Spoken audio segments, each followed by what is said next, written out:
कल मुझे किसी ने लिख के दिया था, महाराज जी गुलाम खां का चरित्र सुनाइए। मैंने सुनाया था एक बार। कैसा स्वभाव है किशोरी जी का। एक गुलाम खान नाम के व्यक्ति बरसाने में जन्मे थे, वो मुसलमान, लेकिन सारंगी बजाना जानते थे, बहुत बढ़िया सारंगी बजाते थे। तो रोज श्री जी के मंदिर में जाते और वहां के ब्रजवासी जो समाज गाते थे वहीं गुलाब खां बैठते और सारंगी बजाते थे। उनके घर में एक पुत्री का जन्म हुआ। अब इतने साल श्री जी के मंदिर में सेवा की तो उन्होंने भी धर्म से उठ करके अपनी बेटी का नाम राधा ही रखा, गुलाब खान, और बेटी का नाम राधा। सत्य घटना है।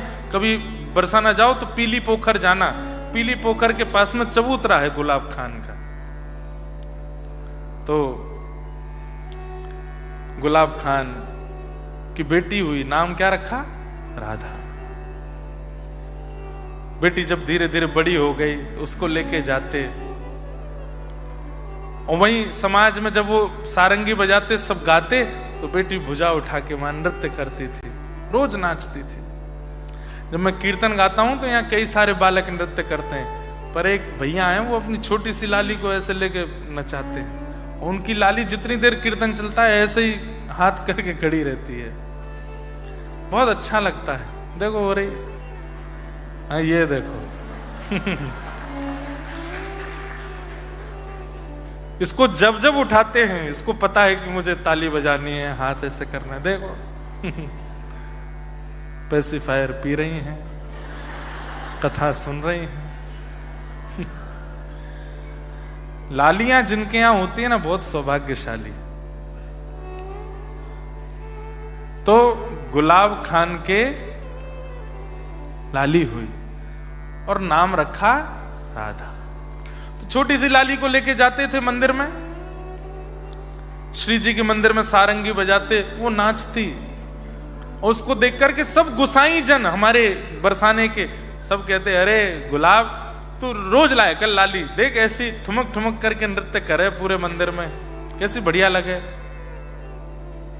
धीरे धीरे बड़ी हुई। अच्छा, एक घटना हुई थी कि जब इनके लाली हुई तो बालिका को जन्म देते ही इनकी पत्नी पधार गई थी। तो घर में कोई नहीं था, केवल एक बेटी और गुलाब खान। धीरे धीरे वो लाली बड़ी हुई। जब उम्र उसकी 18-19 वर्ष की हो गई तो फिर सब गुसाइयों कहते थे, गुलाब खान आके कोने में बैठ के सारंगी बजाते थे श्री जी के मंदिर में, समाज में। उन्हीं से कुछ प्रसाद मिलता, कभी दक्षिणा भी मिल जाती, उसी से घर चलता था उनका। सब गुसाई लोग बोले कि अरे गुलाब अब लाली बड़ी है गई, या को ब्याह कर दे। हाँ गुसाई जी करूंगा, बस लाडली जी कृपा करें कर दूंगा।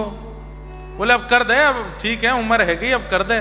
लेकिन गुलाब खां चाहते तो मैं ब्याह करना, लेकिन बस ये सोच के रुक जाते हैं कि ये चली गई तो मैं क्या करूंगा, फिर मैं कैसे रहूंगा। लेकिन कर्तव्य है हर पिता का, पुत्री का ब्याह तो करना पड़ता है। एक योग मौलवी जी का बेटा ढूंढ करके ब्याह कर दिया। विदा होकर के जब इनकी बेटी गई, गुलाब खान की जो स्थिति हुई है, अब सुनिएगा। व्यक्ति जब हंसकर के कीर्तन करता है ना, जब प्रसन्न मुद्रा में कीर्तन करता है तो ठाकुर जी केवल सुनते हैं, लेकिन व्यक्ति जब रोता है ना कीर्तन करते करते, कथा सुनते सुनते, नाम करते करते, तो ठाकुर जी बेचैन हो जाते हैं मिलने के लिए कि मैं जाऊं, ये रो क्यों रहा है। अरे भारत में आप सबके परिवार के लोग होंगे, कभी बात करते करते अगर रो जाते होंगे तो आप कहते होंगे ना कल की फ्लाइट लेके आ रहे हैं हम, आप रो नहीं, हम आ जाते हैं आपके पास। ऐसे ही जब व्यक्ति कथा सुनता है, कीर्तन करता है या नाम जप करता है और रो जाता है ना, तो ठाकुर जी भी यही कहते हैं, कहाँ है गरुण जी मेरे, आओ जल्दी लेके चलो इसके पास, रो रहा है, इतना क्यों भावुक हो रहा है। तो गुलाब खान आज तक तो राधा राधा बोलते थे बेटी के नाम से, थे वो नमाजी, अपना नमाज आदि सब करते थे, लेकिन बेटी का नाम राधा है तो कभी राधा जल ले आओ, राधा भोजन ले आओ, राधा चलो चल रहे हैं मंदिर चलेंगे, ऐसे ऐसे बोलते थे। लेकिन अब तो राधा चली गई, अब रोते हैं उसकी याद में। राधा मेरी प्यारी राधा, राधा मेरी प्यारी राधा। और जब रो करके बुलाते हैं, कभी बैठे बैठे रोते हैं, कभी खड़े खड़े गिर जाते हैं अपनी पुत्री की याद में, और राधा राधा कहकर के जब करुण क्रंदन करते हैं, तब ऊपर बैठी हुई किशोरी जी व्याकुल हो जाती हैं और ललिता जी का हाथ कस के पकड़ लेती हैं। हे ललिता, ये कौन इतनी विरह में रो रहा है मेरा नाम गा के? ललिता जी कहती हैं, आपके निज मंदिर में नित्य सारंगी की सेवा करवे जो आवे गुलाब, वाकी बेटी को ब्याह है, वाको नाम राधा है, वो विदाई है गई, तो वाको याद करके रो रहा है। किशोरी जी बोली, क्या ये विरह उसकी बेटी को पता चल रहा है? उसके पिता इतने विरह में रो रहे हैं, वाकी बेटी को पता चल रही है? बोले नहीं, उसको कैसे पता चलेगी? किशोरी जी बोली, मुझे तो सहन नहीं है रोए। ललिता, मैं जाऊं या के पास? नहीं नहीं श्यामा जी, आप क्यों जाएंगे? ना ना, मुझे तो सहन नहीं है रो, मैं जा रही हूं। और गुलाब की बेटी का रूप धारण करके किशोरी जी आ गई, और आकर के जैसे ही द्वार पर खड़ी हुई, अपनी पुत्री को देख करके दौड़ करके गुलाब ने हृदय से लगा लिया। अरे वो तो साक्षात स्वामिनी जी आई हैं, किशोरी जी आई हैं। अरे राधा, तू मुझको छोड़ के मत जावे, चल तू यहीं आ जा। मेरी मती मर गई, तेरो ब्याह कर दियो। मैंने यूं तो सोची ना कि मैं तेरे बगैर कैसे रहूंगो। वैसे लाली, तू भी मेरे बगैर तो रहना पा रही ना? हाँ पिताजी, मैं भी नहीं रह पा रही। अब तू एक काम कर, यहीं रह जा, तू मेरे पास ही रह जा। मैं तेरे ससुराल में जाके कह दूंगा कि मोह ना करनो ब्याह, मेरी लाली तो मेरे पास रहेगी। तब किशोरी जी समझा रही हैं, पिताजी ऐसे अच्छोनाएं लगे, पूरे समाज में बात फैल जाएगी, कितनी गलत भावना है जाएगी।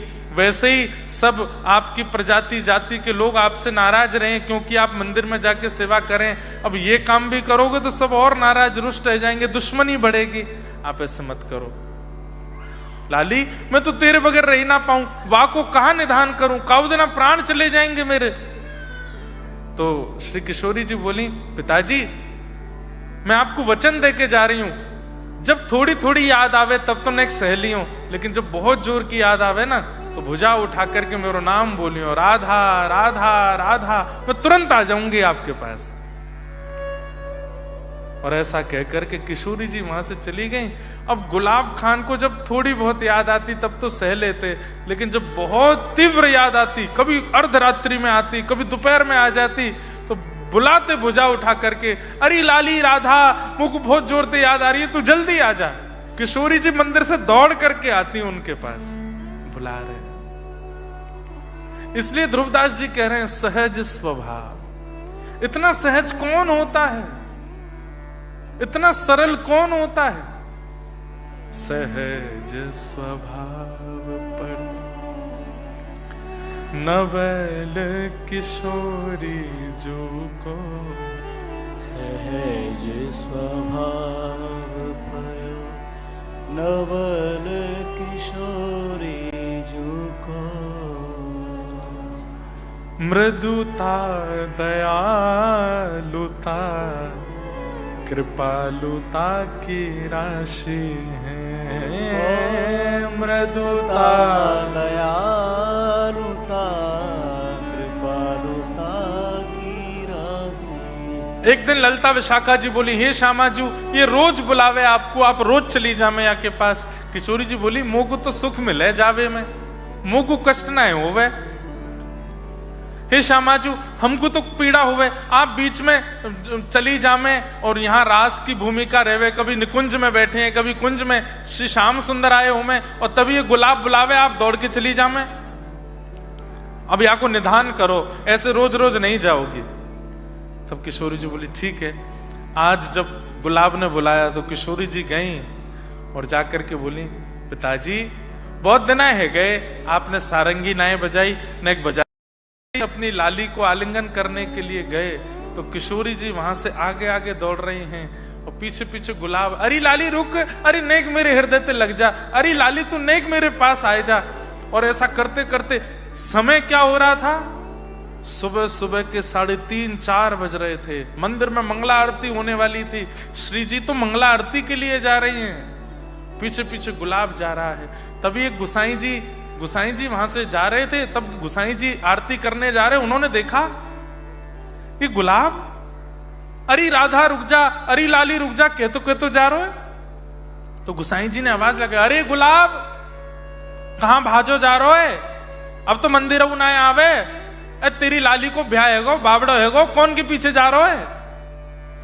बस इतनी देर गुलाब दिखे, मंदिर में जाकर के पुजारी जी ने आरती की। 1 दिन 2 दिन 6 महीना साल बीत गए। उस दिन के बाद गुलाब कभी दिखे नहीं। एक दिन सब गुसाई बैठ के बात कर रहे थे तो वो बड़े बुजुर्ग गुसाई बोले, अरे एक दिना में मंगला करवे जा रहा, तब बाद ना अंतिम बार गुलाब देखो, वाके बाद तो नहीं दिखो मोको। उसके बाद बरसाना में कभी सारंगी की आवाज आती, कभी कहीं गुलाब जी बैठे दिख जाते, कभी कहीं कुछ, तो लोग बागों में भ्रांति हो गई कि उनके प्राण तो चले गए हैं और वो प्रेत बनकर के घूम रहे हैं। एक दिन गुसाई जी रात्रि में श्री जी की शयन करके वापस अपनी घर की ओर जा रहे थे, तो जैसे ही वन में होके निकले तब गुलाब खान ने आवाज लगाई, गुसाई जी। गुसाई जी ने पीछे देखी, कौन बोल रहा हो भैया, यहाँ दूर दूर तक कोई दिखाई ना दे रहा, कौन है। तो गुलाब सामने आए, अरे गुलाब तू तो भैया मर गयो, हमने सुनी तेरे प्राण निकल गए, तेरा शरीर तो मिलो नहीं और तू कहीं भूत तो ना बन गयो, दारी के हनुमान चालीसा बोल देंगे भग जाए आते, भूत बन के आयो है। तो गुलाब बोले, जय जय, मैं प्रेत नहीं बना हूं, लेकिन हां मैं शरीर भी नहीं हूं। बोले तो कहा कह रहे हो भैया। बोले अरे मेरी लाली की विदाई भई, वाके बाद राधा राधा कह करके इतनो रोयो कि श्री जी मेरी लाली बन करके रोज घर पे आयो करती। ललिता विशाखा जी को कष्ट भयो कि निकुंज छोड़ करके श्री जी रोज रोज जामे, ऐसा करो या गुलाब को ही निकुंज में ले आओ। एक दिन सारंगी सुनते सुनते श्री जी ने नृत्य कियो, आगे आगे श्री जी दौड़ी, पीछे पीछे मैं दौड़ो। यही बरसाने की कुंज गलीन में दौड़ते दौड़ते कब निकुंज में मैं पहुंच गया मुझको पता नहीं चली।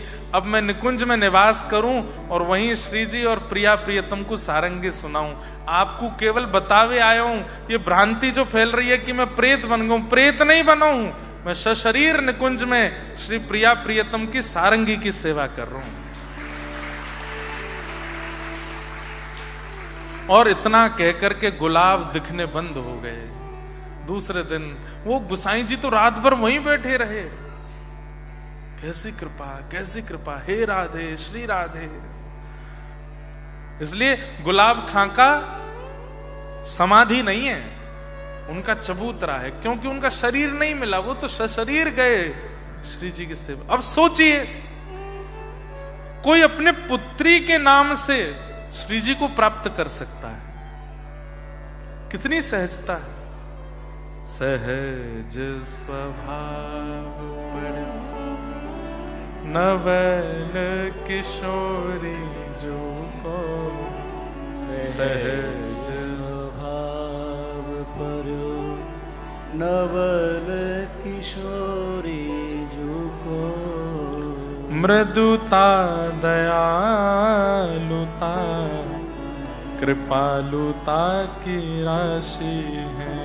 मृदुता दयालुता कृपालुता की राशि है। ने कहूँ नरिस कभी भूले हूँ न होत सखी, मैं कहूँ नरिस कभी भूल होत सखी, रहत प्रसन्न सदा ये मुख हासी है। रहत प्रसन्न सदा ये मुख हासी। अरे ललिता विशाखा सखियां तो कहती हैं कि हमारी श्री जी जब निकुंज में जाए में ना, तो ऐसो स्वभाव है हमारी प्रिया जी को कि चरणन के आगे आवे वारी चेंटा चेंटी भी मानव को आते थे भाग जाएं कि हम कहीं दब नहीं जाएं, लेकिन जब श्री जी चले ना तो चेंटा चेंटी लाइन लगा के खड़े रह जाएं कि अरे श्री जी आ रही हैं, इनके चरण पड़ जाएंगे। क्यों? क्योंकि इतने कोमल चरण है कि चरण धर भी देंगे तो ना मरेंगे हम। ऐसी हैं हमारी प्रिया जी। ऐसी सुकुमारी प्यारी लाल जी की प्राण प्यारी, ऐसी सुकुमारी प्यारी लाल जू की प्राण प्यारी। धन्य धन्य धन्य ते ही जिनके उपासी हैं, धन्य धन्य धन्य ते ही जिनके उपासी है। हित ध्रुव और सुख जहां लग देखियत, हित ध्रुव और सुख।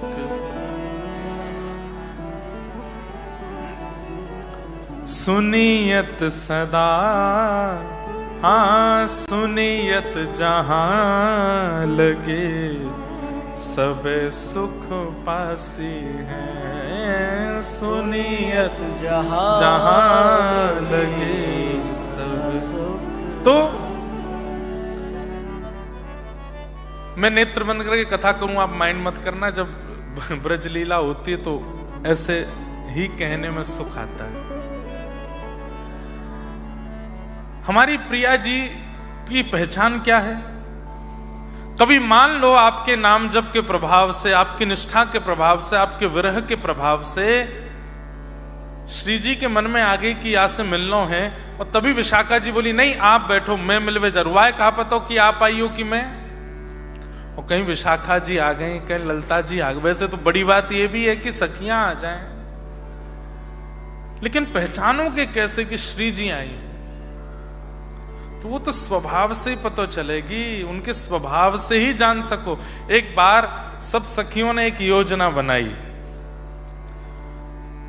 और आज एक जैसी पोशाक, एक जैसो श्रृंगार, एक जैसी माला, एक जैसे काजल, एक जैसी लालिमा, एक जैसे कुंडल, एक जैसे कंठहार, एक जैसी चूड़ी, एक जैसी पायल, सब सखीन को और किशोरी जी को एक जैसा श्रृंगार। अरे महाराज जैसे श्रृंगार कियो तो ललिता, विशाखा, चंपकलता, चारुशिला सब आपस में एक दूसरे को देख करके कह रही हैं अरे श्यामाजू। बोले मैं श्यामाजू नहीं हूं, मैं तो इंदु लेखा हूं। अरे श्यामाजू, अरे मैं श्यामाजू नहीं हूं, मैं तो ललिता हूं। अरे श्यामाजू, अरे मैं विशाखा हूं। तब दूर खड़ी श्यामा जी मैं यहां बैठी हूं।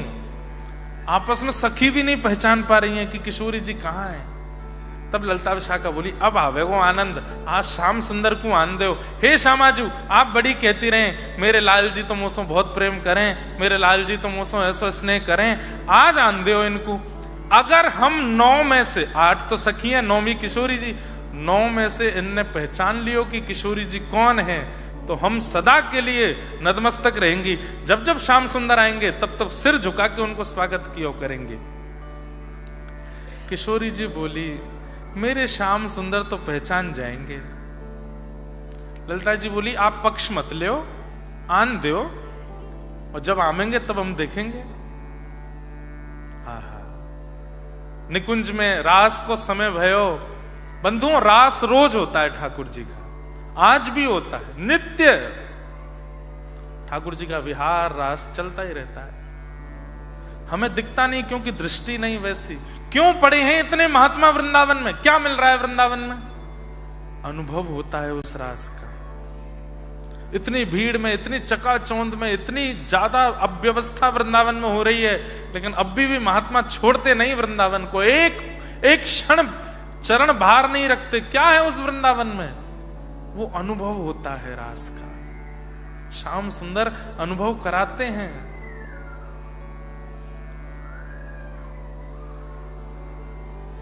जैसे ही रास को समय भयो, ठाकुर जी निकुंज के भीतर जैसे ही पधारे, जैसे ही ठाकुर जी आए,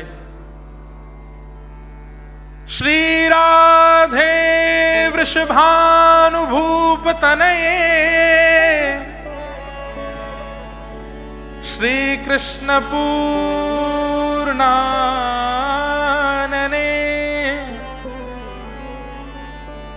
जैसे ठाकुर जी पुकारने लगे, हे श्यामाजू, हे प्रियाजू, हे वृषभानु ने नंदनी लाडली जू, आप कहां हो? मैं आए गए हूं। अब जैसे ठाकुर जी ने कहे, हे श्यामाजू आप कहां हो, तो 9 की 9 एक साथ बोली, श्याम सुंदर मैं यहां हूं। ठाकुर जी ने जैसे ही देखी तो 9 राधा रानी खड़ी हैं। ठाकुर जी बोले, ये कैसी लीला? अरे प्रियाजू, तो एक संग 9 की 9 बोली, हां श्याम सुंदर। ठाकुर जी बोले, ये क्या एरो है? अरे एक जैसो श्रृंगार, एक जैसी माला, एक जैसी नथनी, एक जैसो सब कुछ। अरे मेरी श्यामाजू कहां है? अरे मैं सामने तो खड़ी हूं श्याम सुंदर। सब एक संग बोल रही हैं। ठाकुर जी बोले, ये कहा लीला है रे ने, बताओ तो। तब सब सखी एक संग ही बोल रही हैं, श्याम सुंदर हम अष्ट सखी और राधा रानी सब आज एक श्रृंगार में हैं। आप बहुत प्रेम करें ना प्रियाजू से। बोले हाँ, तो आज बताओ हम में से राधा रानी कौन है? बताओ। को वृषभानु किशोरी इन में, को वृषभानु किशोरी सब लोग गाओ। को वृषभानु किशोरी इन में, को वृषभानु किशोरी इन में। श्याम बताए दो अपने कर सो, श्याम बताए दो अपने कर सो। हे श्याम सुंदर, आप अपने कर मतलब हाथ से बताओ हम में ते प्रिया जी कौन सी हैं। बहुत आप अपनो प्रेम बतावे ना। श्याम बताए दो अपने कर सो, श्याम बताए दो अपने कर सो। बालापन की जोड़ी, बालापन की जोड़ी। अरे प्रिया जी के संग में आप बालपन से हैं, अरे जन्म जन्म से हैं। इतनी तो पहचान है गई होगी कि हम में तो किशोरी जी कौन सी, बताओ। आज पता चलेगी। बड़े बने रास बिहारी, बताओ कौन सी है रासेश्वरी? ठाकुर जी कह रहे हैं, अच्छा मुझको बताना। बोले हाँ। एक एक सखी के पास ठाकुर जी जा रहे हैं, वहां के नेत्रन में गाड़ के देखें, और वो सखी श्री प्रिया जी की तरह अपनी नजर नीची कर ले, वैसी मुस्कान लगे। सो ठाकुर जी कहें, ये रही श्यामाजू, ये रही श्यामाजू। ऐसे मैं देखूं और नीचे नजर कर लें, ये तो श्यामाजू ही हैं। तो सबने सिर हिलाया, ना ये श्यामाजू नहीं है। बोले नहीं है, तुम सबन को मेरी सौगंध है, सही सही बता दी हूं। जब श्यामाजू मिल जाए तो बोलना पड़ेगा कि हाँ ये श्यामाजू हैं। बोले हम बोल देंगे, आपकी सौगंध है, लेकिन पहले सही बताओ श्यामाजू हैं कौन सी? ठाकुर जी ने रूप से, रंग से, वस्त्र से, सब तरीके से पहचानने का प्रयास किया, पर प्रिया जी नहीं मिली। तब ठाकुर जी जान गए वो तो स्वभाव से मिलेंगे, और उनको स्वभाव कैसे परखो जाए। आहा। तुरंत ठाकुर जी दूर गए और 9 की 9 एक संग खड़ी हैं। ठाकुर जी कह रहे हैं, वह ठाड़ी, वह ठाड़ी। सब सखी बोल, कहां ठाड़ी? बोले वो ठाड़ी। बोले कहां? बोले वो रही। वह ठाड़ी युवतिन के यूथ में, वह ठाड़ी युवतिन के यूथ में। कैसी हैं? बोले नील बसन तन गोरी, नील बसन तन गोरी। नीले वस्त्र पहने हैं, और गोरो तन है। सब सखी हंसने लगी, बोले ये कोई बात है, हम सब गोरी हैं, सब ने नीले पहने हैं। ठाकुर जी बोले आगे तो सुनो। बोले बताओ। बालापन में इन्हीं सिखायो, बालापन में नहीं सिखायो, छल बल बहुविधि चोरी, छल बल बहुविधि चोरी।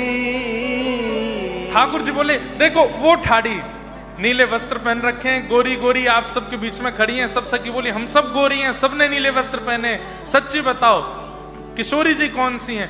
बोले अरे यही तो हैं जिनने मुंह को बचपन में छल करनो और चोरी करनो, लोगन के घर बार लूटनो, इनने ही तो मुंह को सिखायो। जैसे ही ठाकुर जी ने कही इनने ही मुंह को चोरी करनी सिखाई, सोई किशोरी जी कमर पे हाथ धर, मैंने कब सिखाया आपको? झूठ बोल रहे हैं। अरे ललता ये झूठ बोल रहे हैं, मैंने लाए सिखायो। ठाकुर जी मुस्कुरा के गए, किशोरी जी के गले में हाथ डाल के बोले ये वृषभानु किशोर तुम में, ये वृषभानु किशोरी तुम में। ललता विशाखा बोली अरे श्यामा जी कहा कि हो आपने? किशोरी जी सकुच आए गई, अरे मैंने जानबूझ के नहीं किया, ये झूठो आरोप लगा रहे। अरे वो तो करेंगे ही ऐसा कि आप बोलो। ठाकुर जी अगली पंक्ति में क्या कह रहे हैं? इनके गुण की, ध्यान से सुनो, इनके गुण की ग्रंथ मालूम है, इनके गुण की ग्रंथ मालूम है, आजहु उरते न छोरी, आजहु उरते न छोरी। अरे सखियों तुम सब यूं सोचो कि मैं किशोरी जी के इतने अधीन क्यों रहूं? इनके गुणन के कारण। ये इतनी सरल हैं, इतनी सहज हैं, इतनी भोली हैं। अरे मेरे गले में सदा इनकी गुणन की माला ही लगी रहे।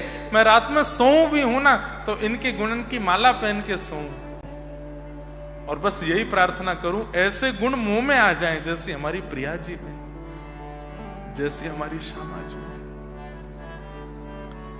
सूरदास प्रभु तुम्हारे मिलन को, सूरदास प्रभु तुम्हारे मिलन को, जैसे पाट की डोरी, जैसे पाट की डोरी।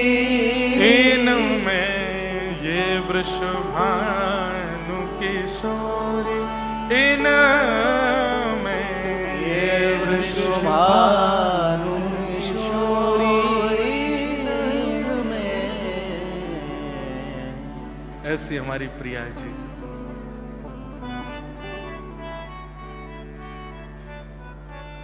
और जब सब सखीन ने देख लियो कि श्याम सुंदर और श्री प्रिया जी एक है गए हैं,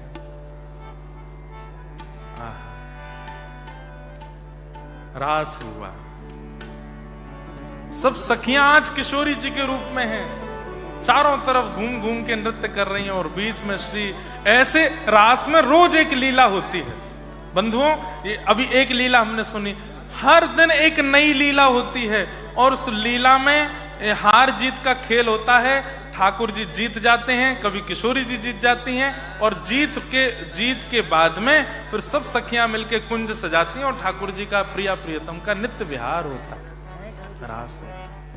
भगवान करे कोई की नजर हमको ही नहीं लग जाए, सब प्रसन्न। ताकि हम ऑस्ट्रेलिया पता है गलती से आए थे हम, और अब वो गलती हमारी जो है अब कितने लोगों को आनंद दे रही है। मैं तो क्या नहीं, मैं तो समझूंगा, आप मत समझो। लाली कह रही है इसको गलती मत समझो। नहीं नहीं, गलती नहीं, मतलब ऐसा कोई हमारा आने का क्रम नहीं था। हम तो अच्छा जी, जय हो, बहुत बढ़िया। आप लोग तो खूब डॉलर कमा रहे हो, हम तो ना हमारी कोई दक्षिणा फिक्स होती है, ना हमारी कोई कथा की फीस फिक्स होती है। हम तो जैसे तैसे, जो कोई दे दे तो मना नहीं करते, कोई ना दे तो मांगते नहीं, ऐसी स्थिति में रहते हैं। वहाँ भारत में भी बहुत कथाओं का क्रम चलता है, वहाँ पर भी जाना पड़ता है, लेकिन अच्छा है। एक बार तो आएंगे इस साल में, 2 बार ना आ सकें तो एक बार तो आएंगे।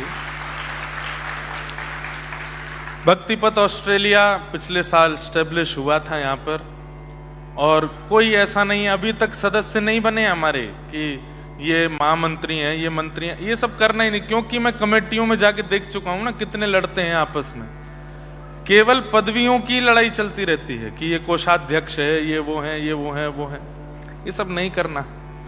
आज हमारे राम जी, हमारे बंटी जी, हमारे धर्म जी, सब लोग लगे रहते हैं, शांतनु जी आदि, सब लोगों को हम एक ही बात कहते हैं, नहीं ताली नहीं बजाओ, उनको अभिमान नहीं कराना है। मुझे इसी चीज का डर लगता है कि किसी को कभी अहम ना हो जाए कि हम चला रहे हैं, सब कोई नहीं चला रहा है।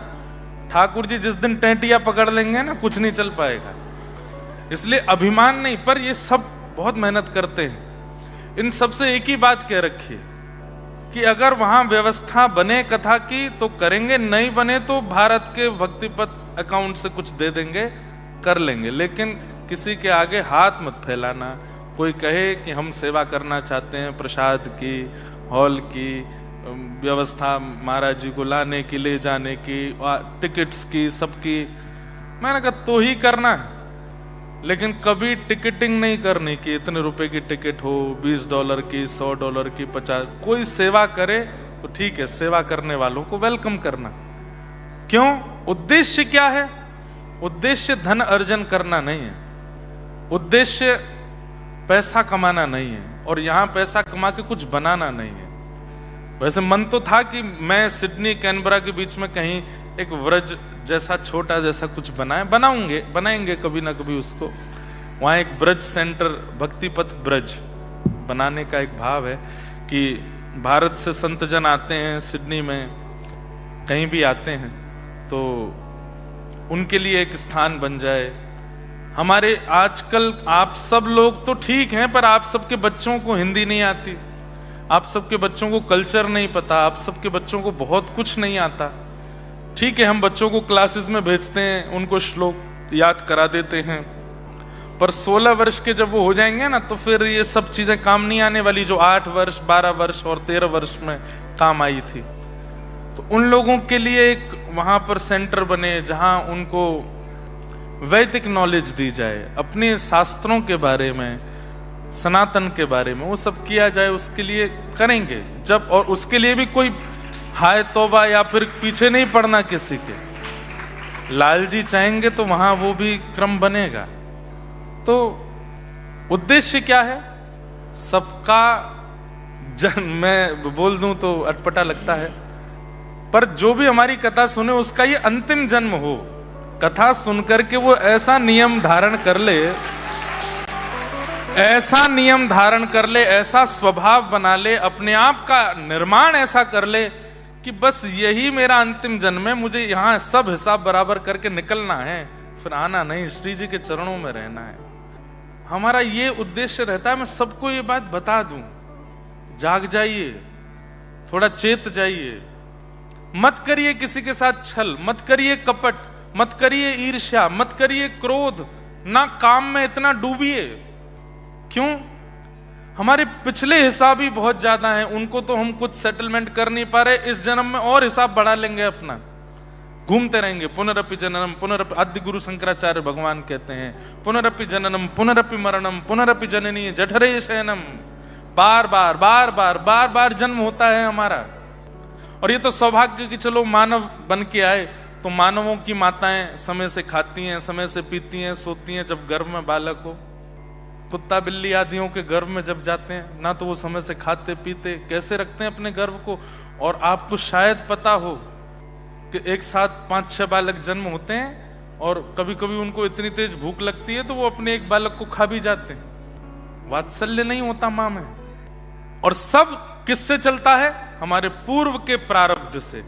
इस जन्म में जो हम कर्म करेंगे, कई बार ऐसा होता है कि हम इसी जन्म में भोग लेते हैं, नहीं तो कई बार इस जन्म में जो किया सब रखा रहता है अगले जन्म के लिए, अगले जन्म में भोगते हैं। और तब हम यही चिंता करते रहते हैं, मैंने किया क्या, ये हो क्यों रहा है मेरे साथ। जैसे भीष्म पितामह चिंता में पड़े, जब बाणों की सैया में लेटे थे तो भगवान से कहते हैं मुझे 100 जन्मों की याद है, मैंने कोई पाप नहीं किया, तो फिर ऐसा कौन सा कर्म था जिसके कारण रोम रोम में बाण लगाया, मेरे बाणों की सैया पर लेटा दिया, मुझे बाणों के बिस्तर पर लेटा हूं मैं, इतनी कष्टप्रद मृत्यु मुझको देने का कारण जान सकता हूं मैं?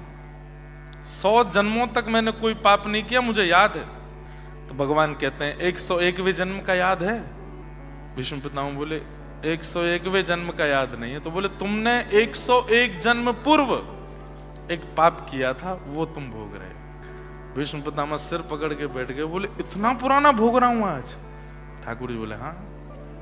अच्छा, एक बात आपके सामने स्पष्ट कर दूं, कई बार हम लोग देखते हैं कि हर प्रकार से संसारी जीवन जीने वाला व्यक्ति हमसे ज्यादा सुखी है। हम यहां नाम जप करते हैं, ठाकुर जी की सेवा करते हैं, कथा सुनते हैं, वृंदावन जाते हैं, सात्विक आहार, बिना प्याज लहसुन का भोजन करते हैं, समय से सोते समय से उठते हैं, हमारे जीवन में आए दिन कष्ट आता रहता है। और जो व्यक्ति मांसा आहार करता है, गलत वस्तु पीता है, पत्नी के साथ दुर्व्यवहार, बच्चों के साथ दुर्व्यवहार, पर स्त्री पर पुरुष गमन करता है, जो जो यहां पर भोग की वस्तुएं सबका सेवन करता है, वो हमसे ज्यादा सुखी लगता है। क्यों? बहुत ध्यान से सुनिएगा। व्यक्ति जब बालक बहुत पढ़ाकू होता है ना, कई बार ऐसा 1,00,000 बालकों में एक बालक होता बहुत पढ़ाकू होता है, तो वो अपने आगे वाली क्लासेस को भी पढ़ लेता है, 9th में होते हुए 10th को भी पढ़ लेता है। कई बार हमारे स्कूल में भी ऐसा होता था कि कोई 8th क्लास में बालक इतना ज्यादा इंटेलिजेंट है तो प्रिंसिपल उनके माता पिता को बुला के कहते इसको 9th पढ़ाने की जरूरत नहीं है, आप कहो तो हम इसको एक क्लास स्किप करा के सीधे 10th में कर लें। बोला हाँ कर लीजिए। कई बालक ऐसे होते हैं। ऐसे ही जब व्यक्ति नाम जप करने लगता है, व्यक्ति भक्ति साधन करने लगता है, व्यक्ति अपने जीवन में सात्विकता लेकर के आने लगता है, भगवत आराधन में ज्यादा लग जाता है, तो ठाकुर जी को लगता है अभी इसको 5 जन्म और लेने, पूर्व के किए हुए प्रारब्ध कब पूरे होंगे? जब ये 5 जन्मों में उनको भोग लेगा। लेकिन अब ये इतना नाम जप आदि सब करने लगा है, क्यों 4 बार और भेजा जाए? एक बार में ही सब खत्म करवाओ। अगले दिन से ही कष्ट आना प्रारंभ, अगले दिन से ही विपत्ति, मानसिक, शारीरिक, बौद्धिक, वो सब आने लगती है। क्यों? ठाकुर जी चाह रहे हैं कि भाई इतनी बार मुझसे दूर नहीं जाना, ये अंतिम है, इसको पूरा करके निकलो यहां से, आ जाओ। आप कहेंगे महाराज जी इतने कष्ट आते हैं कथा सुनने के बाद, तो फिर हम कथा सुनना बंद कर दें? नहीं। नाम जप करना बंद कर दें? नहीं। नाम जप कीजिए, कथा सुनिए, सब क्रियाएं कीजिए जो भी आपके आचार्य, गुरु और वैष्णव जन बताते हैं। क्यों? कष्ट तो आएंगे लेकिन आपको पता नहीं चलेगा। जितना प्रभाव पहले होता था उतना अब नहीं पड़ेगा। मैंने कैसे कैसे लोगों को देखा है, बिना कुर्सी के बैठ नहीं सकते, बिना इस ब्रांड के कपड़े पहन नहीं सकते, बिना इतना नमक मिर्च नींबू नहीं पड़ा हो तो भोजन नहीं कर सकते, ऐसी व्यवस्था नहीं हो तो रह नहीं सकते, ऐसा ना हो तो खा नहीं सकते। लेकिन वैष्णव बनने के बाद पड़ी रहूं कुंजन के कोने, पड़ी रहूं कुंजन के कोने, श्याम राधिका गाऊं, श्याम राधिका गाऊं, किशोरी तोरे चरणन की रज पाऊं, किशोरी तोरे चरणन की रज पाऊं। कहो तो कुसुमल साड़ी रंगावा, कहो तो कुसुमल साड़ी रंगावा। अरे मीराबाई के बारे में जब सुनते हैं तो एक बात और दिमाग में रखा कीजिए, राव दूधा जी की पोती हैं वो। राव दूधा जी कौन है? मेड़ता के राजा हैं। सोने के पलंग पर सोती हैं मीराबाई। ऐसे ऐसे आभूषण पहन करके चलती हैं कि उन आभूषणों को कोई देख लेता है ना तो दूसरे राज्यों की रानियां शर्मा जाती हैं मीराबाई की सुंदरता के आगे। सुंदर कितनी है मीराबाई? इतनी सुंदर हैं, इतनी सुंदर हैं कि कोई एक बार उन्हें देख लेता है तो देखता रह जाता। अच्छा, मीराबाई की सुंदरता की एक बात और, नेत्र इतने सुंदर, नासिका इतनी सुंदर, ओष्ठ इतने सुंदर, मुखमंडल इतना सुंदर। लेकिन संसार की सुंदरता देख करके मन में क्या आता है? संसार में किसी सुंदर व्यक्ति को देखते हैं तो लगता है काश ये हमारा हो जाए, कितना सुंदर है। ठाकुर जी ने इसको कितने आराम से बनाया होगा, तराश के बनाया है। या फिर ज्यादा ही संसारी जीव होता है तो उसके अंदर काम, वासना आदि आदि प्रकट होने लगती है। लेकिन बाईसा की सुंदरता कैसी है? देखते ही व्यक्ति के पलक झपकना भूल जाते हैं, नेत्र आंसुओं से भर जाते हैं, और कितना भी नास्तिक व्यक्ति हो चित्त में कृष्ण प्रकट हो जाते हैं बाईसा को देख करके। ऐसा रूप है उनका। राव दूधा जी की नातनी है, बड़े घर की है, लेकिन जिन भेषा मेरो सांवरो रीझ, जिन भेषा मेरो सांवरो रीझ, जिन भेषा मेरो गिरधर रीझ, जिन भेषा मेरो गिरधर रीझ, मैं सोही भेष धरूंगी हो, मैं तो सोही भेष धरूंगी ओ मैं तो सोही भेष धरूंगी हो, मैं तो सोही भेष धरूंगी। अरे हाँ मैं बैरागन ओ मैं बैराग हूँगी, ओ मैं बैरागन ओ मैं बैराग हूँगी। ओ बाला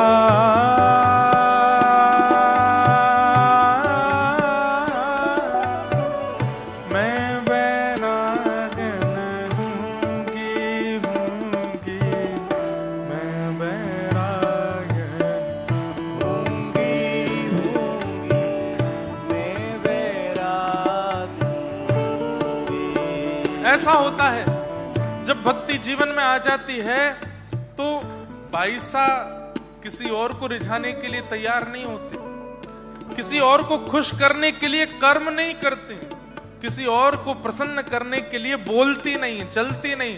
उनकी एक एक गतिविधि, जिन भेषा मेरो साहिब रीझ, जिन भेषा मेरो साहिब रीझ, ओ जिन भेषा मेरो सांवरो रीझ, जिन भेषा मेरो साहिब रीझ, मैं सोही भेष धरूंगी हो, मैं तो सोही भेष धरूंगी। अरे हाँ मैं बैरागन ओ मैं बैराग। हमारे ऑस्ट्रेलिया में मेलबर्न में भी बहुत सारे वैष्णव तिलक स्वरूप लगा के आते हैं। इनको देख के क्या लगता है आपको? अरे ये उन वाले महाराज जी के शिष्य हैं, ये उन वाले महाराज जी के चरणाश्रित हैं, ये व्यास जी के शिष्य हैं, आदि आदि। नहीं, किसी के सिंदूर को देख के आप उसके पति का नाम नहीं लेते कि उनकी पत्नी है। आप बस सिंदूर देख के समझ जाते हो कि ब्याई ठ्याई है, सौभाग्यवती है। ऐसे ही किसी के माथे पर उर्द पुंड देख करके समझ जाए करो गोपाल जी के हो गए हैं, ब्याहे ठ्याए हैं। सूने माथे वाले बुरा नहीं मानना, जिनके माथे पर कोई तिलक नहीं वो बुरा नहीं मानना।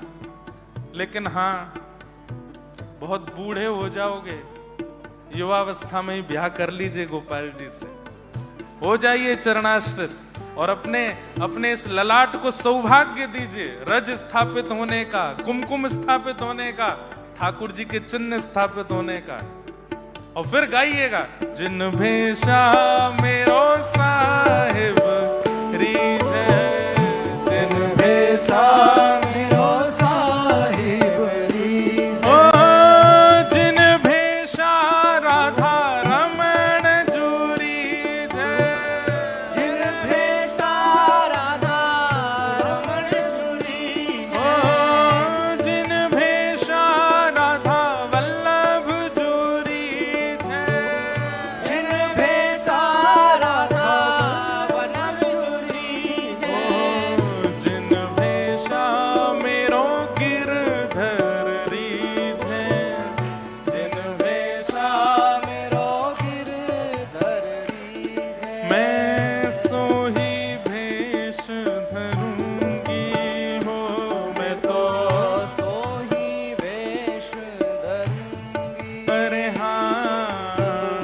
मैं बैराग होंगे, मैं बैराग क्यों? ओ प्राण हमारा वहाँ बसत है, प्राण हमारा वहाँ बसत है, प्राण हमारा वहाँ बसत है, प्राण हमारा वहाँ बसत है, ओ यहाँ तो खाली को, या तो खाली को। वैसे ये पंक्ति तो यहाँ बैठे हर व्यक्ति को गानी चाहिए। आप सबका तन रहता ऑस्ट्रेलिया में, प्राण तो वृंदावन में ही रहते हैं सबके। प्राण हमारा वहाँ बसत है, प्राण हमारा वहाँ बसत ओ है, यहाँ तो खाली खोड़, या तो खाली खो। ओ मात पिता परिवार सोई है, मात पिता परिवार सोई ओ है, मात पिता परिवार सोई है, मात पिता परिवार सोई ओ है, कहिए तिनका तोड़ वाला, कहिए तिनका तो। अरे हाँ मैं बैरागन होंगी, मैं बैराग हूँगी, ओ बाला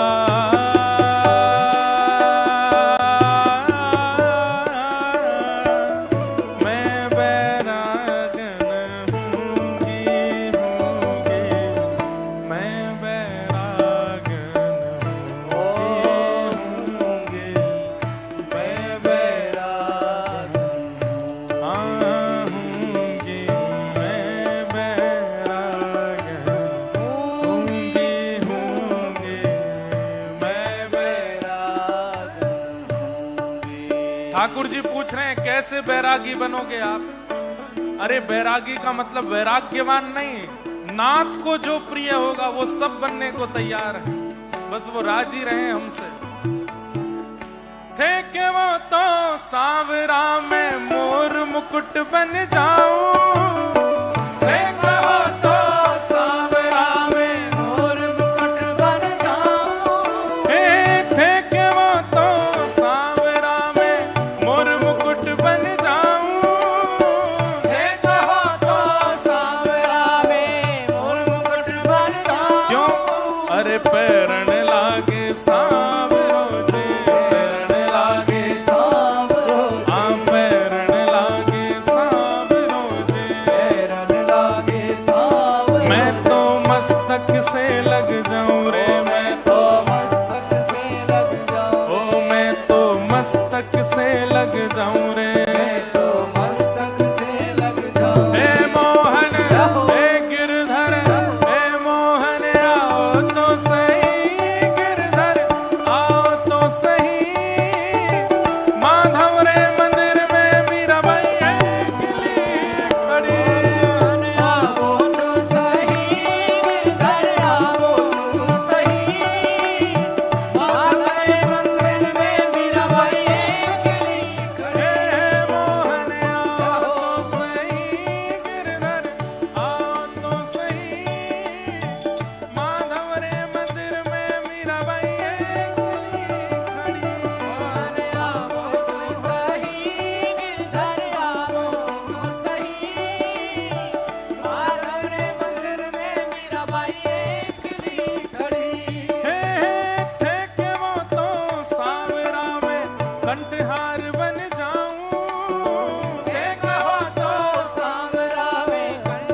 ठाकुर जी को कुछ नहीं होता कि फिर से फंस गया संसार, फिर से जन्म लेगा, फिर से घूमेगा इन्हीं चक्करों में, नहीं आ पाएगा मेरे पास।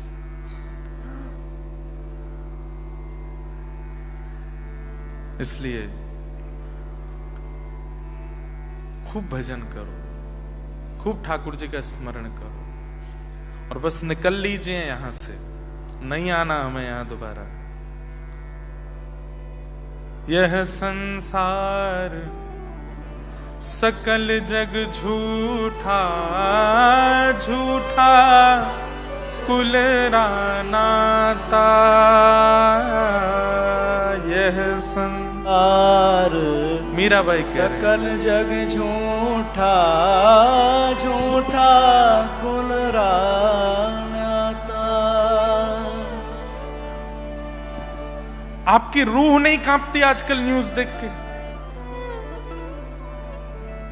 कितने खतरनाक होते जा रहे हैं, इतने खतरनाक तो रावण, कंस और पहले के राक्षस भी नहीं थे, जितने खतरनाक आज का मानव हो गया। अभी सुनने में आया कि एक पत्नी ने अपने पति को मार के अपने बाथरूम में ही गाड़ दिया, ऊपर से उस पर सीमेंट डाल दिया, और 45 दिन तक वही बाथरूम यूज कर रही है, किसी घर को नहीं पता। 45 दिन बाद फिर पुलिस को कैसे तैसे पता चली, तो पूछा कहां है तुम्हारे पति? बोलते मार दिया। मार दिया? कहां मारा है? शव बताओ। तब बोली यही है घर में। घर में? घर के लोग सब चौंक गए, कहां घर में? बोले जिस बाथरूम में सब नहाने जाते हैं उसी में नीचे दफने हुए हैं, ऊपर से कहां सोच जा रही है लोगों के।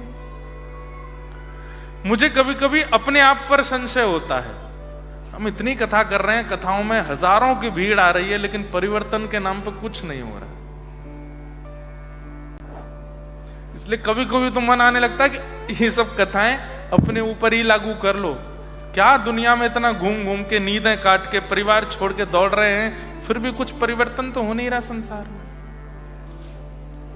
20 वर्ष के, 18 वर्ष के, 19 वर्ष के भारत के युवा ड्रग एडिक्टेड हैं, नशे में पड़े हैं, धुत, उल्टे सीधे काम करते हैं, फटे हुए कपड़े पहन के घूमते हैं। क्या कर रहे हैं?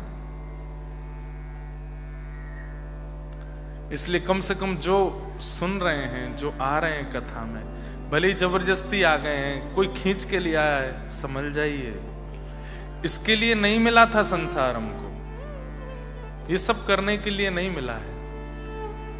हम लोग देखने आए थे इसको, पर यहां आकर के जितना रायता फैलाया उसको समेट नहीं पाए, फैलाते ही जा रहे हैं। उसको इस जन्म में समेट लीजिए, वो नाम से ही हो सकता है, नाम से समेट के सब व्यवस्थित करके निकल लीजिए यहां से। हम तो इसी उद्देश्य से, अपने लिए भी इसी उद्देश्य से ही कथा कर रहे हैं, बस निकलना है यहां से। यह संसार सकल जग झूठा, झूठा कुल रानाता। ये संसार सकल जग झूठा, झूठा कुल रानाता। तो फिर साचा कौन? मीरा के प्रभु गिरधर नागर, मीरा के प्रभु गिरधर नागर, मीरा के प्रभु नटवर नागर, मीरा के प्रभु नटवर नागर, हरि चरणा चितराची गिरधर जन्म मरण रासाथी। गिरधर जन्म मरण रासाथी। हो याए नाय बिसरू में दिन राती, हो याए नाय बिसरू में दिन राती। गिरधर जन्म मरण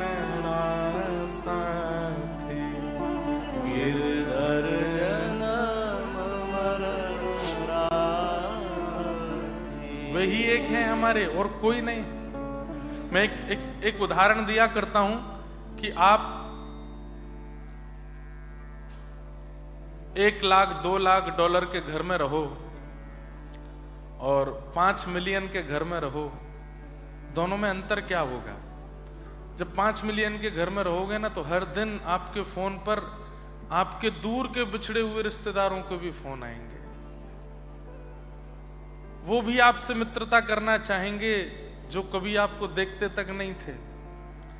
लेकिन भगवान ना करे कभी जीवन में ऐसा उतार आया कि पहुंच गए एक सामान्य से फ्लैट में या रहने लगे किराए के घर में, आप फोन करोगे तो सामने वाले उठाएंगे भी नहीं, लेकिन दोनों परिस्थिति में आपके सेवा के ठाकुर जी आपको नहीं छोड़ेंगे, वो संगी रहेंगे। आप चाहे करोड़ों के घर में रहो, चाहे सामान्य से कमरे में रहो, आपके ठाकुर जी नहीं छोड़ेंगे। आप चाहे महापापी बन जाओ, चाहे परम वैष्णव बन जाओ, आपके ठाकुर जी आपको नहीं छोड़ेंगे। तो वही तो जो हर परिस्थिति में आपके संग रहे, वही तो आपके हैं, वो केवल ठाकुर जी हैं। एक प्रसिद्ध कथा जगन्नाथपुरी की आती है कि एक भक्त था, उसकी माता जी पधार गई तो बहुत रोया जगन्नाथ जी के सामने जाके, इतना रोया कि महाप्रभु जी बेचारे करुणा में आके बोले, तू क्यों इतना रो रहा है? बोले, मेरे जीवन में बहुत कष्ट है। ठाकुर जी बोले, तो मैं क्या करूं, कष्टों को खत्म करूं? बोले, कष्ट तो मेरे प्रारब्ध के हैं, वो तो आएंगे, आप बस इतना कर दो, मेरे हृदय को शांति मिल जाएगी। जब भी कष्ट आए मुझे पता चल जाए कि आप मेरे आसपास हो, अब मुझे पता लग जाएगा आप वहां खड़े हो, आप मेरे संग बैठे हो, बस इतना कुछ ऐसी व्यवस्था कर दो कि मुझे ये पता चलता रहे कि आप मेरे पास हो। ठाकुर जी बोले, जब भी कष्ट आवे तो समुद्र के तट पर चल के देखना, तो 2 पैर तेरे दिखेंगे, पीछे मुड़ के देखेगा तो तेरे पैरों के चिन्हों के बगल में 2 पैर और दिखें, समझ जाना मैं तेरे पास हूं। तो वो बोला, हाँ बस ये कर दो, आप मेरे पास रहो, बस इसी से मुझको शांति मिलेगी। अब जब जब उसके जीवन में कष्ट आता, दौड़ के समुद्र के तट पर जाता, चलता और फिर पीछे मुड़ के देखता तो 2 उसके पैरों के निशान और बगल में छोटे छोटे ठाकुर जी के चरण। बस वो खुश हो जाता, नाथ बस ऐसे संग रहो, मैं सबसे लड़ लूंगा, सब सह लूंगा, सारी विपत्तियां पार कर लूंगा, आप मेरे संग रहो। लेकिन अभी तक तो छोटी छोटी विपत्तियां आ रही थी, अब विशाल पहाड़ गिरा जीवन में। कुछ ऐसा हुआ कि घर से निकाल दिया, माताजी पहले ही चली गई थी, पिताजी ने भी प्राण त्याग दिए, बहुत परेशान। जब टूट गया, दौड़ करके गया समुद्र तट पर चल करके जैसे पीछे देखा तो ठाकुर जी के चरण चिन्ह नहीं थे। तो ठाकुर जी से जाके बोला, आप भी औरों की तरह हो, विपत्ति आने पर छोड़ के चले जाते हो, छोटी छोटी विपत्तियों में साथ खड़े थे और इतनी बड़ी विपत्ति आई जब मुझे बहुत जरूरत थी आपकी, तो आप भी छोड़ के चले गए। ठाकुर जी उसके स्वप्न में प्रकट होकर के बोले, क्यों रो रहे हो? बोले, पहले आप चलते थे मेरे साथ में, अब क्यों नहीं चल रहे? बोले, ठाकुर जी बोले, पहले इतनी बड़ी विपत्ति नहीं थी इसलिए तू चल सकता था, मैं बगल में चलता था, लेकिन अब बहुत बड़ी विपत्ति आई तो गोद में तुझे उठा के मैं चल रहा हूं, तेरे पैर नहीं है वो मेरे हैं। और ये कथा कथानक सी नहीं है, ये वास्तविकता है, मैं अनुभव करता हूं। मैं सत्य बताऊं, 1-2 साल पहले तक तो मैं कथा बोलता था, लेकिन 2 साल से मैं अनुभव बोलता हूं। कितनी भी बड़ी विपत्ति आ जाए, आप उनके प्रति विश्वास और शरणागति का त्याग मत करो। आप कुछ कर ही नहीं रहे हो, सब ठाकुर जी करेंगे, सब मंगल में बना देंगे। इसलिए भैया इस उद्देश्य को समझ जाइए और निकल लीजिए यहां से। खूब भजन करो ठाकुर जी का, खूब कथा सुना करो। परसों हम कुछ वैष्णवों से मिले थे जो कि बालावट से आए, बालारट। अब आपकी गलती, आपने BALLAV लिखा है, तो बालावट, तो बालाराट, हाँ? व्रजधाम बालाराट से आए हैं। हमने इनको वचन दिया है कि अगली साल हम बालाराट आएंगे एक दिन के लिए। और शंकर जी, सुमित जी इतना अच्छा काम कर रहे हैं। ये लोग क्या करते हैं पता है? इनके पास आने वाले लोगों को, वैष्णवों को, ये उनकी तिथि का जन्मोत्सव बताते हैं कि आपकी तिथि से जन्म कब हुआ। उस तिथि के जन्मोत्सव पर भी कुछ मंगल कार्य किया करो। जैसे मेरा जन्मदिन है 7 अगस्त, लेकिन तिथि से मेरा जन्म है श्रावण कृष्ण नवमी। 2 पक्ष होते हैं हमारे यहाँ, कृष्ण पक्ष और शुक्ल पक्ष। ध्यान से सुनना, जब पूर्णिमा से चंद्रमा अमावस्या की ओर जाता है उसको कृष्ण पक्ष कहते हैं, और अमावस्या से जब चंद्रमा पूर्णिमा की ओर चलता है उन 15 दिनों को शुक्ल पक्ष कहते हैं। हम सब लोग शुक्ल कृष्ण पक्ष में ही जन्म लेते हैं। उसमें फिर तिथियां हैं, द्वितीया, तृतीया, चतुर्थी, पंचमी, षष्ठी, सप्तमी, अष्टमी, नवमी, दसवीं, एकादशी, द्वादशी, त्रयोदशी, चतुर्दशी और पूर्णिमा या फिर अमावस्या। व्यक्ति को अपनी तिथि से जन्मोत्सव मनाना चाहिए, उससे दीर्घायु होता है। तो क्या करे, डेज के जो जन्मोत्सव होते हैं आपके, जैसे आज है 6 जुलाई, 6 जुलाई है ना आज, 6 जुलाई को, अब आज जिसका जन्मदिन हो, संसारी लोगों को आज सबको पार्टी दे दे, सबसे विशेष ले ले, लेकिन तिथि वाले जन्मोत्सव पर अपने घर के ठाकुर जी का उत्सव करे। उस दिन ठाकुर जी को, आपकी भाषा में कहें तो ठाकुर जी को पार्टी दो, ठाकुर जी के लिए बढ़िया पकवान बनाओ, ठाकुर जी का, तो वो सबको तिथि बता। तिथि वैसे आप भी ढूंढ सकते हो, आप अपना डाल के गूगल पर चेक कर लो मेरे जन्मदिन पर और इस साल में कौन सी तिथि थी, तो तिथि निकल के आएगी। उस तिथि को याद रखना, उस तिथि पर अपना जन्मोत्सव मनाओ। और दूसरा आप लोग काम करते हैं कि सबको पितृ क्रिया सिखाते हैं। जो पूर्वज हमारे जा चुके हैं पृथ्वी से, श्राद्ध पक्षों में उन पितरों का तर्पण आदि कैसे करना चाहिए। एक बात कहूं, बुरा नहीं मानिएगा, विदेशों में, केवल ऑस्ट्रेलिया नहीं, विदेशों में मैं जहां भी गया हूं, लोग जो डिप्रेशन, उनके मुख पर जो ये उदासी सी छाई रहती, सबके नहीं, कई लोगों के, बच्चे नहीं सुनते, बच्चों का दिमाग बिल्कुल 10-12 साल तक तो कंट्रोल में रहते हैं, पर 16 के बाद यहाँ के बच्चे कंट्रोल नहीं रहते। हम भी घरों में जाते हैं तो माता पिता प्रणाम करो, जब ओके,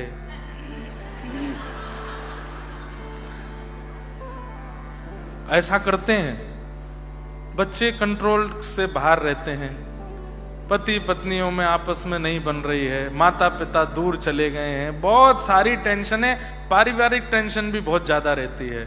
और इतना ज्यादा ये बच्चे, कई बार यहाँ पर जन्म होता है तो कई सारी बीमारियों से युक्त रहते हैं, और भी बहुत कुछ होता है। ये सब क्या है, ये सब पितृ दोष है। हम पितृ क्रिया नहीं करते, इसलिए ये सब दोष हमारे ऊपर आ जाते हैं। अच्छा, कभी भी ये नहीं सोचना कि पितृ आपको दोष देते हैं ना, पितृ तो छतरी लेके खड़े रहते हैं आपके ऊपर। ठाकुर जी से कहते हैं मेरा बेटा है, मेरी बहू है, मेरा परिवार है, नाथ इस पर कृपा बनाए रखना। जब श्राद्ध आते हैं और श्राद्धों में उनकी तिथि आती है, और उस दिन जब हम कुछ भी उनके लिए नहीं करते, ब्राह्मण भोज नहीं कराते या कुछ भी, तब सब आपस में कहते हैं तुम तो इसके लिए छतरी लिए खड़े हो, कष्टों के, विपत्तियों के सारे बादलों को रोके खड़े हो कि इसके ऊपर कुछ ना आवे, और ये तो आपको याद तक नहीं करता, तुम्हारा श्राद्ध तर्पण तक नहीं करता। श्राद्ध मतलब श्रद्धा, तुम्हारे प्रति बिल्कुल श्रद्धा नहीं रखता। अरे हम लोगों के ऊपर ऋण है, लोन है हमारे पूर्वजों का, वो थे इसलिए हम हैं। इसलिए हर श्राद्ध पर हर व्यक्ति अपने पितरों का तर्पण करता है, ब्राह्मण भोज आदि कराता है। लेकिन जब व्यक्ति नहीं करता तब वे पितर सोचते हैं इसको तो हमारी याद ही नहीं है, ये तो हमारे नाम से कुछ करता भी नहीं, कुछ दान पुण्य भी नहीं करता, तो फिर हम क्यों छतरी लिए खड़े, हटो। वे अपनी छतरी बंद करके चले जाते हैं। जितनी विपत्तियों से वे आपको बचा रहे थे, अब बचाने वाला कोई नहीं है, तो वो सब विपत्तियां आती हैं, और उन्हीं विपत्तियों के कारण वो विपत्तियां विशेष रूप से बुद्धि और मन पर असर करती हैं, और उसके कारण ये जो मनस्थिति परिस्थिति विदेशों में बन जाती है, बनने लगती है। तो उन पितृ कार्यों को कैसे करना चाहिए ये सब वहां सिखाते हैं, उन पितरों का कैसे क्रम होता है आदि आदि। तो मुझे बहुत अच्छा लगा। हमने तो सब अपने भक्ति पथ ऑस्ट्रेलिया वालों से भी कहा एक बार मेलबर्न में भी एक सेशन करवाओ। 5-10 बेंचेस लग जाएं, लोग लाइन बना करके एक एक करके आवें, अपना तिथि और अपने पितरों का कर्म सब पूछ के जावें, कैसे करना है हमें बताएं, हमारे पितर इन डेट्स में गए थे, उनकी क्या तिथि होगी, क्या करना चाहिए, कैसे होना। तो यहां रह करके भी आप कर सकते हो, करना ही चाहिए, बहुत आवश्यक है। 3 ऋण हैं हमारे ऊपर, 3 लोन चल रहे हैं हम लोगों पर, देव ऋण, ऋषि ऋण और पितृ ऋण। इसलिए ब्राह्मण लोग जनेऊ पहनते हैं, उसमें 3 धागे होते हैं, एक देव ऋण का, ऋषि ऋण का, पितृ ऋण का।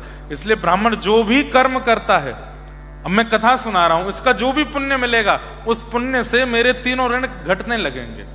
मैं गिरिराज जी की परिक्रमा करने जाऊंगा, उसका जो पुण्य मिलेगा, ये धागा अगर ये जनेऊ मेरे यज्ञोपवीत मेरे कंधे पर है, 3 ऋण घटने लगेंगे। इसलिए ब्राह्मण लोग जनेऊ धारण करते हैं, ताकि वो जीवन में फिर जो भी पुण्य कर्म करते हैं उससे उनका ऋण चुकने लगता है।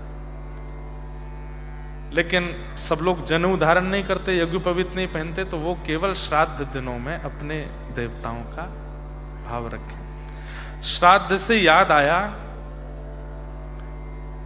एक लीला सुना देते हैं, आज विश्राम है कथा का। हमारे व्रजमंडल में साल भर उत्सव चलते हैं। जनवरी में मकर संक्रांति से शुरू होगा, वसंत पंचमी आएगी, 40 दिन की होली चलती है। होली के बाद में भी फिर उत्सव चलते रहते हैं। आजकल रथ यात्रा की तैयारी चल रही है, स्नान पूर्णिमा निकल के गई है। दुनिया भर, भारतवर्ष में पूरे सब जगह ठाकुर जी रथ में बैठ जाएंगे, रथ यात्रा करेंगे। रथ यात्रा के बाद फिर जन्माष्टमी की तैयारी, फिर राधाष्टमी की तैयारी, फिर शरद पूर्णिमा की तैयारी, आदि आदि कुछ ना कुछ उत्सव चलते रहते हैं। केवल 15 दिन ऐसे हैं जब कोई उत्सव नहीं होता। कब? श्राद्ध के दिनों में। क्यों? श्राद्ध के दिनों में सब लोग अपने घरों में रहते हैं, अपने पितरों का अर्पण करते हैं, इसलिए कोई उत्सव नहीं होता। तो जब ठाकुर जी और श्री जी लीला कर रहे थे, उन दिनों में भी नंद बाबा और वहां वृषभानु बाबा ने नियम बना रखे थे, लाला लाली दोनों के लिए, अब तुम कहीं नहीं जाओगे, गैया चरानो 15 दिन आए हुए को। क्यों?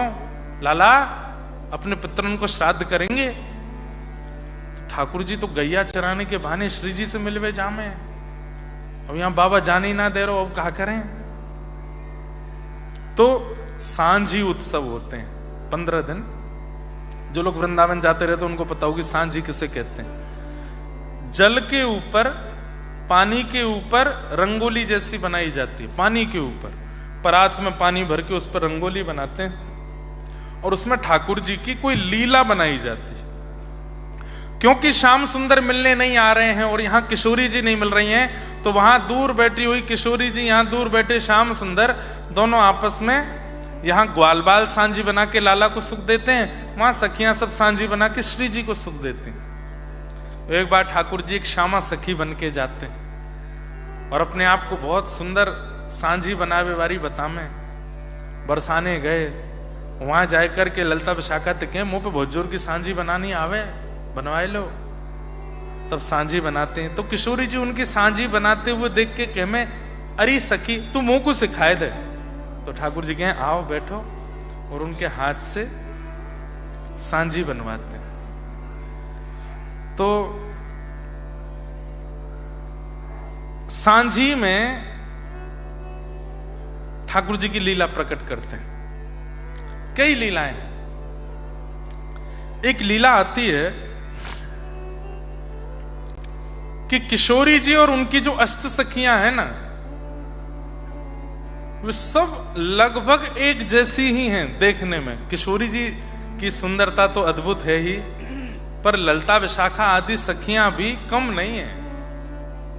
यदि कभी किशोरी जी जैसा श्रृंगार ललता जी कर लेती हैं, विशाखा जी कर लेती हैं, या अन्य सखियां कर लेती हैं, तो कई बार तो वृषभानु बाबा और कीर्ति मैया ललिता जी को ही किशोरी जी मान लेते हैं। अरे किशोरी जी आओ गोदी में बैठो। तब ललिता जी कहते हैं मैं ललिता हूं। अच्छा, बिल्कुल एक जैसी लगती हैं, नेत्र भी एक जैसे हैं, कान भी एक जैसे हैं, नासिका भी एक जैसी, बस श्रृंगार विशेष श्री जी का होता है और श्री जी के रूप में प्रधानता स्वभाव की है। लोग सुंदर तो बहुत होते हैं, आंखें सुंदर होती हैं, नाक सुंदर होते हैं, स्किन सुंदर होती है, त्वचा बढ़िया होती है, शरीर बढ़िया होता है, पर स्वभाव अच्छा नहीं होता। तो हमारी किशोरी जी की पहचान स्वभाव से होती है। उनके स्वभाव, कितना सुंदर स्वभाव है। सहज स्वभाव पढ़ो, ध्रुवदास जी गाते हैं। नवल किशोरी जू को सहज स्वभाव पढ़ो। सहज, ये पद याद होना चाहिए आपको। इस पद से किशोरी जी की पहचान होगी। सहज स्वभाव, सहज मतलब डाउन टू अर्थ।